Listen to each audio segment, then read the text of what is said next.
Pegando o gancho do vídeo anterior que eu falei que iria explicar o porquê no site ipconfig você tem um endereço IP e lá no seu terminal você tem outro, antes de tudo a gente vai ter que entender o que é gateway, esse terceiro endereço IP.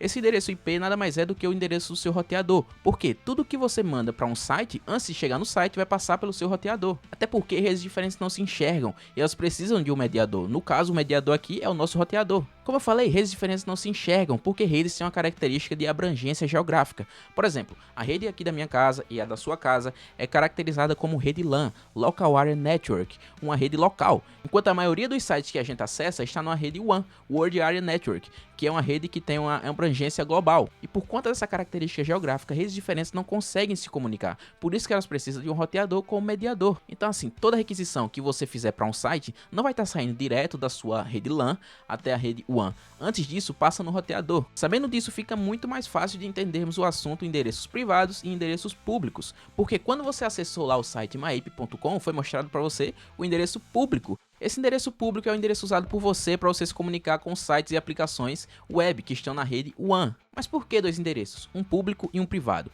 Isso porque toda requisição que você faz para um site, antes de chegar no site, passa no roteador. Chegando no roteador, acontece o processo de NAT. Esse processo de NAT, ele transforma o seu IP privado, que é o IP que você viu lá no seu terminal, do Linux ou do Windows, em IP público, que é o IP que você viu lá no site maip.com. Como eu falei no vídeo anterior, foi previsto que o endereço IPv4 ele iria acabar em 1993, mas em 1994 criaram algumas alternativas para adiar a exaustão do endereço IP na sua versão 4. Uma delas foi o processo de NAT. O NAT funciona da seguinte maneira: imagine um prédio com 2.000 computadores e cada vez que cada computador desse fosse acessar a internet, ele iria ganhar um endereço IP.